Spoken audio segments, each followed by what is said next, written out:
Welcome to the Trust Factor Radio, bringing you interviews and insights to unlock the power of the subconscious mind to create authority, credibility, and trust. With your host, the Authority Architect and best-selling author, Neil Howe.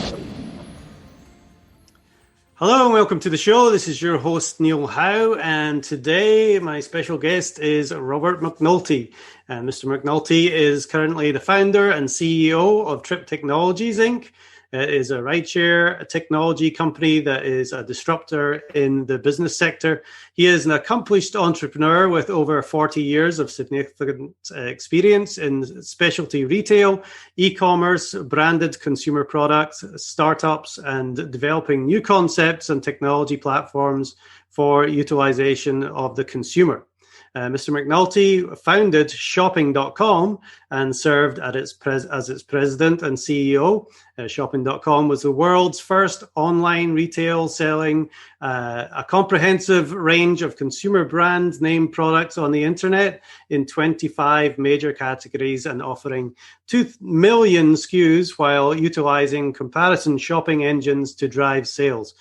Shopping.com was acquired for $220 million in all-cash transaction by Compaq Computers.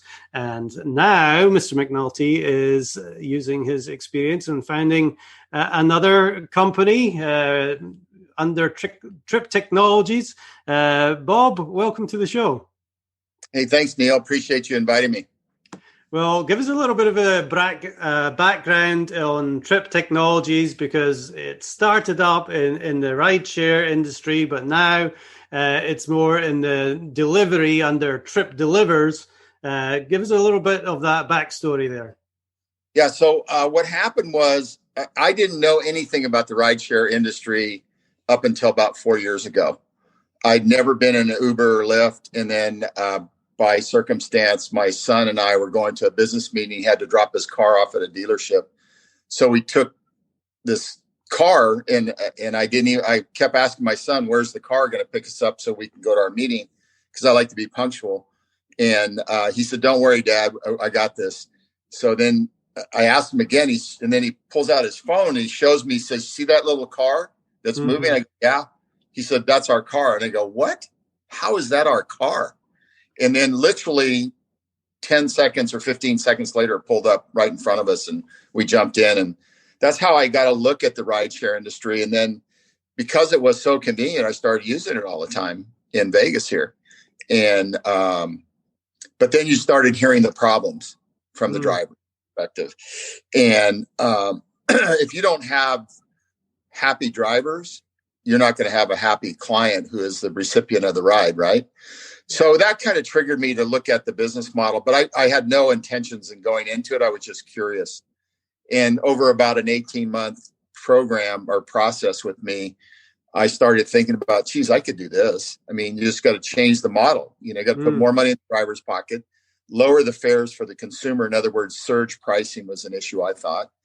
And I thought the way that the drivers were being treated, not just economically treated, but they weren't valued for their information. And every car I got in, when I probably talked to, 30, 40, 50 drivers over time, it was always the same stuff. One is they don't respect us, we do this and that. And then the money thing came.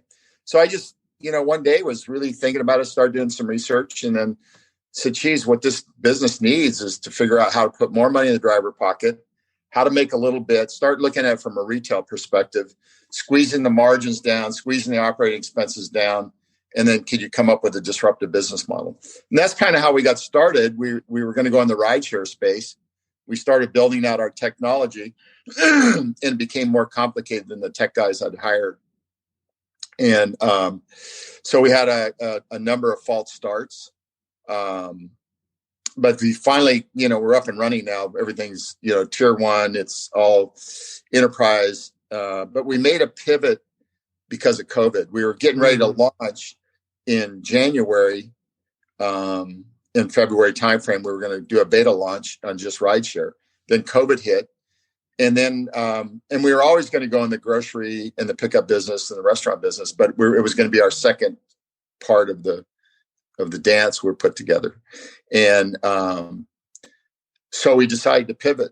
And then we spent the last 5 months putting the restaurant programs together. And we finally launched, in the last couple of weeks, we launched in Nashville, and now we're looking at other multiple markets we're going to start going after, around the United States. Excellent. So it's been a long journey. Yeah, there's certainly a lot of money in both those markets. We look at Uber and Lyft, which are multi-billion-dollar companies, and it seems like they are getting the majority of the money in their business model. But if you can't keep, one, the consumers happy, and two, your workers, which are the drivers, then you've got a problem. But there's interesting numbers that I've heard you talk about recently about the industries, which are the restaurant industry now, which are having some problems, as well as the grocery industry. Can you take us through some of the issues? Or, first of all, tell us some of the numbers for the restaurant industry, just how big is it and what portion of that is delivery? And, what kind of problems are they experiencing with the likes of Uber Eats and Grubhub and DoorDash, Postmates, all these other companies? Yeah, right. So if you look at which is an interesting business, is the grocery business and how it actually intersects with the restaurant business.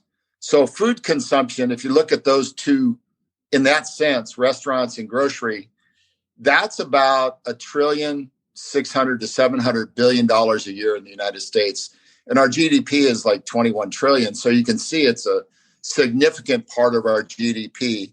And if you look at that number and you said, what happened with, pre-COVID, everything's rocking and rolling. And there are a lot of issues also inside the restaurant industry, the way the menus are marked up and controlled by the rideshare companies. So there's a real big dislike for that. So when you start looking at that, you said, wow, it's $1.6 trillion to $1.7 trillion. How much of those would be deliveries? How many, would it be 5% of the business, 10% of the business? Restaurant business is growing at 35-40% a year right now on deliveries, and groceries is on full steam ahead. And I don't think that's going to change that much once COVID's over. I think people will be conditioned to getting groceries delivered and getting more and more food delivered out of restaurants. So when you look at the issues and you say, geez, you're now talking about an industry that's, delivery alone, it's got to be somewhere between 60 and $100 billion. That's a huge industry. And what happened when COVID hit, remember the shelves were empty and you couldn't get toilet paper. What happened, the disruption of the supply chain, not just because people were hoarding, but restaurants were closed. So they couldn't, people are still going to eat, right? They got to eat. So the restaurants are closed. So where are they going? They're going back to the retail stores, the grocery stores, the small mom and pop markets, the 7-Elevens, whatever. And that supply chain is being disrupted. And that's why it's taken 6 months. Now you start to see shelves are full and the disruption is pretty much over on that. But that opportunity is still there, and that's still going to grow at an exponential rate. That's not going to slow down. So we made a decision to get in that space and not worry about the rideshare for now. And although we are set up, we could do rideshare tomorrow morning if we wanted to. But really, we're set up for deliveries and grocery pickup and deliveries. Well, it seems like a good decision. And like you said, people are forming habits now, getting their groceries delivered, getting their meals delivered, and they will come to rely on that. So I see that skyrocketing in the years to come. Let's talk about the restaurant industry right now. They have services available to them like Uber Eats, DoorDash, Grubhub, Postmates.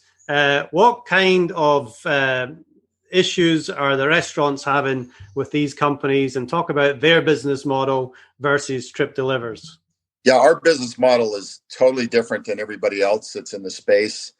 And if you read through any white papers, and there's plenty of them online to read, you can see immediately the problems. And the problem in the restaurants is that they get charged money and they also get their menus marked up. So there's a combination of pricing that goes on by Uber Eats or any of the other Grubhub or those guys. So the restaurateurs really don't like the business model, but they can't do without the business. They still got to serve up food and get their efficiencies going, particularly with COVID, because a lot of the retail restaurants have limited patronage, or they have none at all in the stores or in the restaurants. So the only way they can keep their business up and running and pay their bills is to do outsourcing of third parties.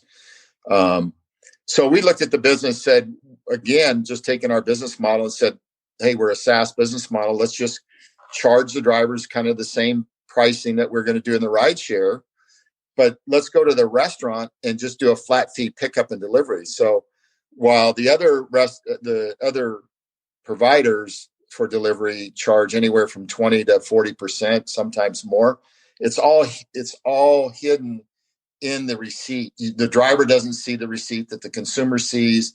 The restaurateur doesn't see the receipt that this other person sees. So ours is very transparent. All our line items line up for everybody to see. We have a membership program. So if you're a member restaurant, we charge you $2 a pickup and delivery. And if you're a non-member, we charge you $3. So you can save, the dollar per delivery probably very quickly, just if you're doing 15 to 20 deliveries a day.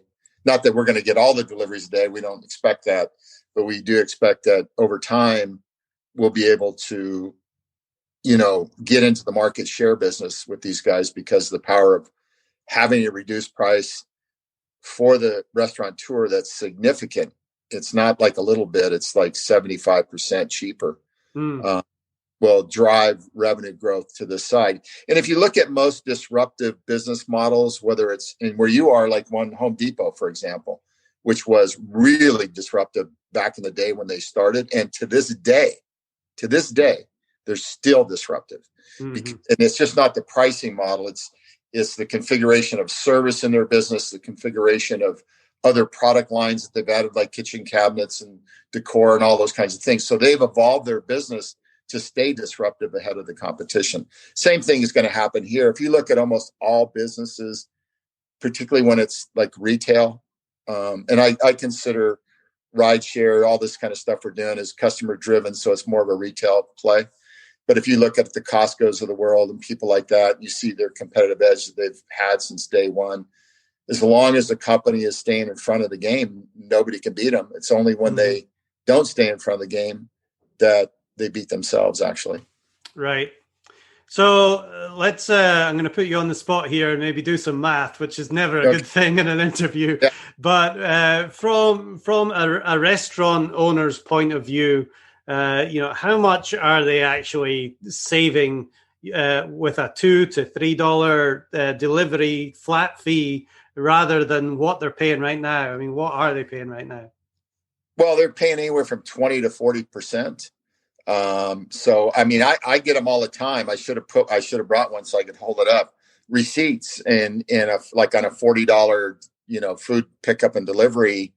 If it's being marked up 20, 30, 40%, you can get to the numbers pretty quick, what it costs on that order. And I have, a number of our people out in the field send me receipts all the time. Look at this order and here's what they would have paid with us.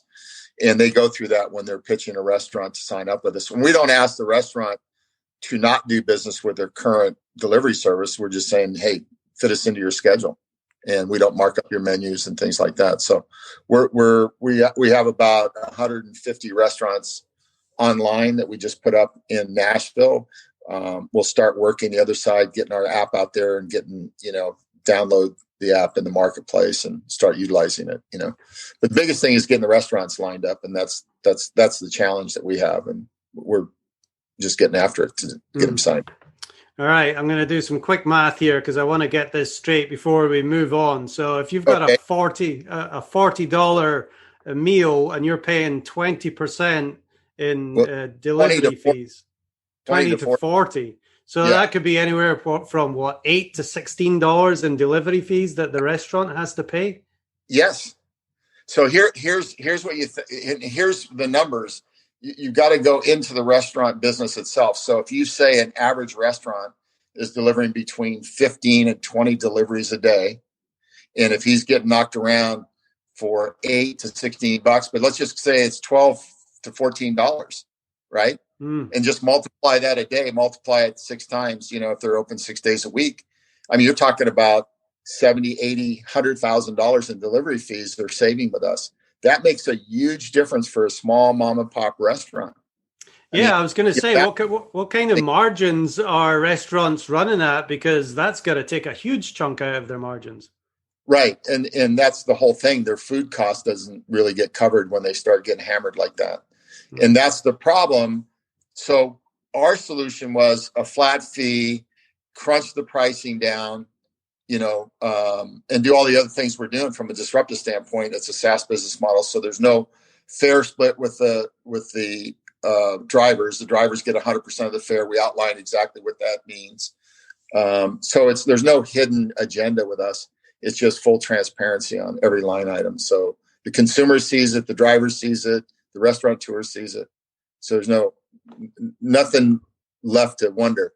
All right, so let's move on to the drivers. I want to come back to the restaurants in a minute and find out how they can get signed up, because I'm sure once they hear the savings that they can make, they're going to want to know how they get signed up and how they can get started. But let's talk about the drivers, because I'm sure the drivers aren't getting that $12 to $16 delivery fee that these delivery companies are charging right now. No, they don't. I mean, they get a portion of that, and which is interesting. Even the drivers can't tell you what percent of that they're getting. They don't know because they don't see the full receipt. So that in there lies a problem for the drivers. One of the things that we recognized early on is the driver's the backbone of this business model.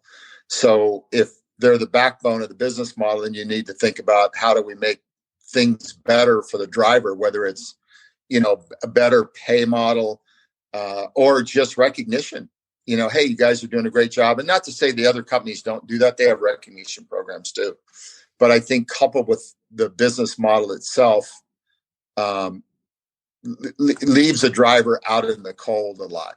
They need to be embraced for what they do, because in the scheme of things, drivers work really hard. I mean, if you've probably taken Ubers and Lyfts and all that stuff, and you've been run all over the city and whatever, you can see how hard they work, and they got to get you to your place and get on to another ride. So the car's moving, they need to be making money.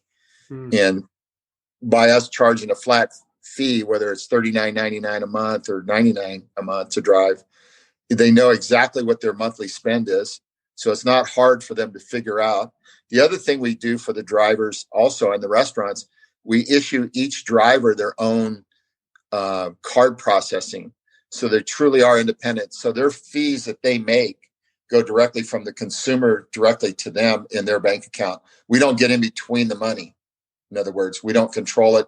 They sign up with us. They get issued a merchant account just like the restaurants do. So the money gets to them, pretty immediate. It's not like they have to wait a day or two. It's usually they send it out in batches every few hours. All right, let's talk about that fee, because I'm sure that would be a hiccup for some people listening. If you're a driver for Uber Eats or Grubhub, you're not accustomed to paying any kind of fee, but they are paying Tryp Delivers to use the software. Tell me how that is different and how it is made up, and they can ultimately make more money in this business model rather than what they're used to right now. Yeah, it's the same thing that the rideshare companies are doing with the drivers as they do at the restaurants. It's a split commission. They don't know what the value of the commission is, and you can go online and see that there's a lot of conversation about, is it 20%, 25%, whatever, 30, 40%. They don't know because they don't see the end result of the ride fare. With us, they get 100% of the time and distance, cancellation fee, wait time, and the tip. So that makes up the ride fare. So with us so let's say we call it a side hustle, but really a part-time driver, maybe you're somebody that wants to drive on Friday nights, Saturdays, and maybe a little bit on Sunday or something. And if you average $8 to $10 before tips with us, there's no money taken out of that. That's 100% for the driver. That same ride, if it was, for Uber or Lyft or any of the other rideshare guys, that could be as much as 25-30%. Okay. So if you take call it a $40 monthly with us, that gives you 75 deliveries a month. You probably average with tip and everything, 10, 11, 12 bucks. So, you're grossing about $750 after you pay your $39.99. So you got a $40 bill on $750. So it's opposed to probably something north of $200 to $300 that you would have paid in commissions to Uber or Lyft. Right. So you're actually paying Uber or Lyft, or Uber Eats or Grubhub or these other delivery companies. That fee, you're just not seeing it. Correct. So this way you're paying a much smaller fee overall, but you are seeing it. It's this is what you're paying rather than the $200-300 that you might be paying that you don't know about. Correct. And just think of it this way. Well, so when we go up to a full-time driver, it's $99, so it's $100 a month. But that driver could be making, I've talked to a lot of drivers that make 35, 40,000, 50,000 a year. And if you take that same scale, you're going to pay us $1,200 a year. You might have been paying, easily $4,000 or $5,000 a year in fees. Well, I know I've got friends around here in Atlanta. They make, $200 a day delivering food. Yeah. So if they can increase that to even $300 a day, it just totally makes sense. Oh yeah, absolutely. So we've covered the restaurants, the benefits for them, the drivers. Obviously, they're both going to make more money. What about the consumer? Because ultimately, the consumer is paying for everything. And some of the charges that I see for a simple meal for one or two can end up $40, $50, $60 to get it delivered. Yeah, I've been on the end of that too. I've actually ordered. When I first started ordering in, I was shocked at the pricing, but I didn't give it a second thought. It's convenient, so there's probably a little bit tagged on. But yeah, that becomes a problem with the consumer. And if you go back to rideshare originally, they had surge pricing, so it's on demand. So in your face. If you get out of a plane in LAX at 6:00 in the evening, you're going to pay 40, 50, 60, 100% sometimes more to get a car. So that mentality drifted through the whole industry. Same thing happened in restaurants. Let's get more, and let's mark it up without regard for the consumer. So the things, we, in our rideshare side of the business, we never launched it, but we had no surge pricing. Same thing here is we try to encourage the customer, meaning the restaurateur customer of ours, not to mark up they don't need to mark it up because we don't mark it up. Right. So there's no markup on their menu. So they get a benefit from that because there is no markup. So they should have lower prices. Now, we can't control the restaurateur to say, hey, don't mark up your menu because you're just hurting yourself over time. You want to keep your in-store pricing the same as your delivery pricing because there's no reason to mark it up. We're not touching it or doing anything. So you should keep a consistent pricing, which over the long haul will drive more business. So if you take a $40 order and if there's a $12 bill in there, just unpack that $12. So you're going to net 10, let's say. That you don't have to charge the consumer, you're going to look better in the consumer's eyes. Definitely. And it is all about the consumer. They don't want to be paying any more than they have to for the same service that you can get for cheaper. That's generally going to work out every day. So let's talk about the business model behind this, because you've got the restaurants, but we're not here as an Uber or a Grubhub or DoorDash or anything like that, to where you're doing millions and millions of dollars of advertising. You've got a different business model to get these restaurants signed up, to get drivers signed up, and to get the message out to the consumer. Tell us that story. How first of all, do we get the restaurant signed up? Well, we have referral partners in the field, and also we are just starting to tap into large influencer bases where, like yourself, I don't know what your influencer base is, but if you have thousands and thousands of people that you can refer the app to, and they download the app, you'll get a residual commission off of that. So it's a refer program. We're not having any real issues signing restaurants up. I think they get it. We just signed up some really, like Firehouse Subs in Maryland. And so we're getting, pretty good. We signed up a Chick-fil-A in Nashville and things like that. So we're getting to the market. The biggest challenge really is the consumer side, get them to download the app and use it. And that's the adoption that's where we're focused on spending money. Getting restaurants, we don't need to spend any money because we have our referral partners, influencers that help us get that. So it's a little different way to go to market. But I think it will be pretty successful. It's taken us, when we lit up Nashville, it's the first time that we've lit up a market. So we're ready for anything, right? It's just, the wheels could come off. Who the hell knows? But thank God the wheels didn't come off, but they were a little shaky the first couple of days trying to load menus. And we loaded over 100 menus, and then you have to also load it through CSV files besides the static menu. So that's kind of a process, and we didn't know what to expect, and we had some people that could load a menu up, believe it or not, and get it all knocked out in 30, 40 minutes. And then we had other people that couldn't do it at all. And then we had some people in between.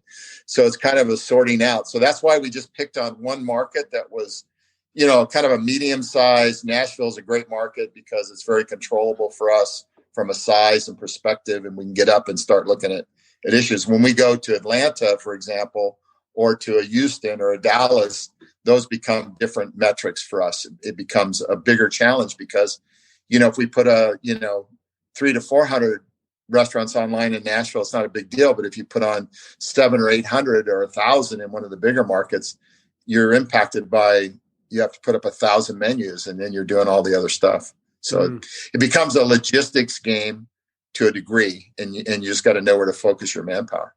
Great. Well, I'm sure that's a problem that you'll be able to handle readily when all these restaurants get signed up. So tell me about the business model, because there's drivers out there that are working for Uber Eats, DoorDash, and these other companies. What is the benefit of them moving towards Tryp Delivers and trying to sign up restaurants? What do they get for getting the restaurant to sign up? So if a driver signs up a restaurant, he gets the referral business off that through our app. So every delivery that a Tryp driver comes through there to pick up at that restaurant that he or she signed up, they make 40 cents off of. So if you're doing 10 deliveries a day, that's $4 a day times how many days are open a year. And then if they have multiple restaurants they've signed up, so you can see the residual income is pretty significant over time if they have, 10 or 11 or 12 or 50 restaurants. But, we'll probably have, a great number of them will have 2 to 3 restaurants. So they'll make up a little residual income off that. It's a program that's incentivized, obviously, to go out and sign up a restaurant. Actually, we're just working on a little video to give them, we've given them scripts, but if we just decide, let's make a little video so they can just show it to the restaurateur. One of the problems, and you're probably aware of this, the restaurateur or the manager of these restaurants work really hard too. That business is, you got to be switched on when customers are there, or if there's no customers and they're doing, deliveries, then they're switched on 8, 10, 15 hours a day and they're cooking, right? Like we just signed up a ghost warehouse. We call them ghost warehouse. It's a branded product, but it's a kitchen that has over 20 different menus. So it looks like, and they're all named different, so looks like they have 20 different restaurants. So, we signed up a couple of those actually, and it's going to work out fine. But it was, again, logistically, how do we load all their menus and get them up and running and all that stuff. So, yeah. But the drivers themselves, if they go out and turn on a restaurant, they'll get residual income out of that. And it's automatic because it's built into their referral code in the app. Okay, so we got the drivers that they wanted to drive for Tryp Delivers, but ultimately we need the restaurants to get signed up first. So, how about consumers? How are you going to get the consumers to start downloading and using the app? So that, like I said, is the biggest challenge. We are actually working with a company in the UK that it's kind of interesting. They're really, really great at messaging, and we've talked to a lot of people in the States and all over, and we were referred to these guys, and we've had multiple phone calls, and they get where we're coming from. And because when you're trying, they were telling me about an ad you're probably familiar with, maybe that was 20 years ago or 25 years ago in the UK, where they used to advertise before the ad would come on, so people would stay tuned for the ad. Right. And it was about coffee, but they turned the coffee message into a couple talking, right? And then you didn't know, were they going to hook up, or were they going to fall in love with the coffee? And they were explaining this to me, but they used humor with it, right? And it was one of the best, ads ever in the UK. And those are the kind of things that I'm looking for, our company is looking for, is some humor to what we're doing, because it's just not all blood and guts, out there. It's nice if you can have some humor with your business model. You've probably seen Dollar Shave Club, people like that have done really well with humor. Uh-huh. So that's what we're looking for, to get the app out there. And I think people will respond to it. We just working through the message now. Mm. Of course, restaurants out there tend to have a lot of people on their social media. Is there any benefit for them contacting those people on their social media and telling them to download the Tryp app? Yeah, they get a referral piece also. The restaurateur does. We're working with them. We're tagging all of the restaurants that we've signed up, on social media, Facebook and Instagram, and we follow them. They follow us back. We're starting to get communications. Once we get really rolling in these markets, then we'll have coordinators working within those markets on the social media side with all these companies, and where we will show them how to go get, and which is kind of surprising to me too. Almost all of these sites and restaurants have a few thousand customers on them, and some even have as high as 8,000 or 10,000. Now, that doesn't mean they're all in their restaurant eating, because some are do a beautiful job of food prep and how it looks and the healthy thing and all that stuff. So all of that stuff matters too, that whole messaging that comes out of the restaurants. So we want to tag in with them. And that's the other reason we want to use humor, because it allows us to do more than just a straightforward kind of ad. Mm. Well, it's definitely a very exciting time for Tryp Delivers. Just opened the Nashville market. I hope Atlanta is going to be one of the next markets. Hopefully we can do something to make that happen. It's on our radar. Actually, we have a meeting on that later this week. We've been talking about it a lot internally.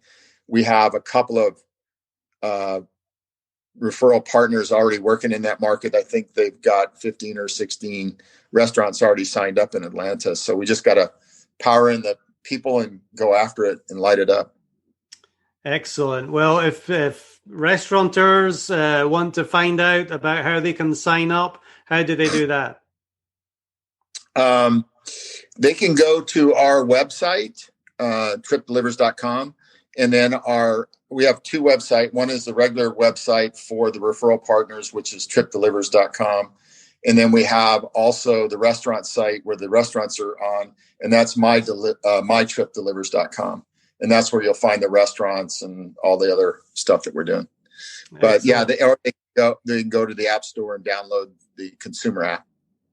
Okay, and for the drivers and consumers, is that just the same thing? Go to the App Store and download the app? Yeah. So we have a driver app, which is separate of the consumer app, and it just says driver on it. And then you download that, and then it literally takes somebody about 5 minutes to fill out the information. We still do a background check, even though it's food delivery. But it takes maybe, you have to put your driver's license, insurance card, and things like that. And then we use some pretty sophisticated technology on background search. So we can get you in and out. Probably takes 4 or 5 minutes to load your stuff in. probably takes another 2 or 3 minutes to get back to you from the background check. That's how quick it is. Excellent. Well, I'll leave links in the show notes here as well to where people can go and get signed up and started using Tryp Delivers. There's obviously benefit to the restaurants, to the drivers, and of course to the consumers as well. Well, Bob, this has been excellent, great information. I'm glad you're putting yourself in a position where you're really helping people on the restaurant side, because they've experienced so many problems, so many shutdowns during COVID, and they need something positive to help them bounce back. But, for the driver side and the consumers as well, it's obviously helping them too. Well, we have that little motto, going places, doing good. So that's what we look to do with our customers, whether it's the driver, the restaurateur, or the consumer. Excellent. Well, if there's any final words you would like to share with the audience before you go, what might that be? No, I would just encourage them, when they hear about Tryp Delivers in their market, to give us a fair shot and take a look at it. We'll save them money, and hopefully they'll have a great experience. And I appreciate you asking us, now that we're brothers, from Scotland. That's it's right. Wonderful. Yeah, got that Scottish heritage. Yes. Great stuff, Bob. Well, thank you very much. Bob McNulty, the CEO of Tryp Technologies. Thanks for sharing your message on this Trust Factor Radio today. Hey, thanks, Neil. And when I'm down to Atlanta, I'll look you up. We'll grab a cup of coffee. Definitely. And to our listening, and to our listening audience, if you like what you hear, hit that like button, share, and we'll see you next time on the show. Hey, thanks a lot, Neil. You've been listening to the Trust Factor Radio with Neil Howe. To learn about the resources mentioned in the show and to listen to past episodes, go to thetrustfactorradio.com. To get a copy of the book, The Trust Factor, go to thetrustfactorbook.com. If you are ready to act now and build your authority, credibility, and trust, schedule a consultation with Neil at theauthorityarchitect.com.